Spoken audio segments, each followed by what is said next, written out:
செந்தில் பாலாஜி அவர்கள் விஜய் மீது அடுத்தடுத்து குற்றச்சாட்டை சொல்லியிருக்காங்க. அதாவது கரூரில் நடந்த பெரும் சம்பவத்துக்கு அப்புறமா விஜய் அவர்கள் ஒரு வீடியோ வெளியிட்டு இருந்தாங்க. அந்த வீடியோவில் கரூரில் நடந்த சம்பவத்திற்கு யார் காரணம் அப்படிங்கிற விஷயம் நம்ம எல்லாத்துக்குமே தெரியும்.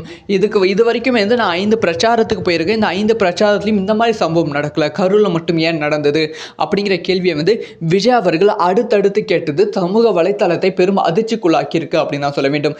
இந்த சமயத்தில் இதுக்கு பதில் சொல்கிற விதமாக செந்தில் பாலாஜி அவர்கள் இன்னைக்கு ஒரு பிரஸ் மீட் நடந்திருக்கு. இதில் விஜய் மீது அடுத்தடுத்த குற்றச்சாட்டை சொல்லியிருக்காங்க. முதல் விஷயமா அவர் சொன்ன விஷயம் என்ன அப்படின்னு பார்த்தீங்கன்னா, விஜய் மீது செருப்பு எறியப்பட்டது அதுக்கான காரணம் நாங்கள் தான் அப்படின்னு சொல்கிறாங்க. ஆனால் அதுக்கான காரணம் நாங்கள் கிடையாது. அவங்களோட ஆதரவாளர்களை கவனம் பெறுவதற்காக இந்த மாதிரி செருப்பு தூக்கி போடுவதற்கான வாய்ப்புகள் இருக்குது, அவங்க தான் போட்டிருப்பாங்க அப்படிங்கிற குற்றச்சாட்டை சொல்லியிருக்காங்க.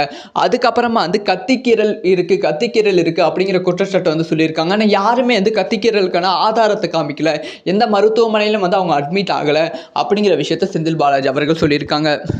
விஜய் அவர்கள் இதை வைத்து அரசியல் செஞ்சுட்டு இருக்காங்க.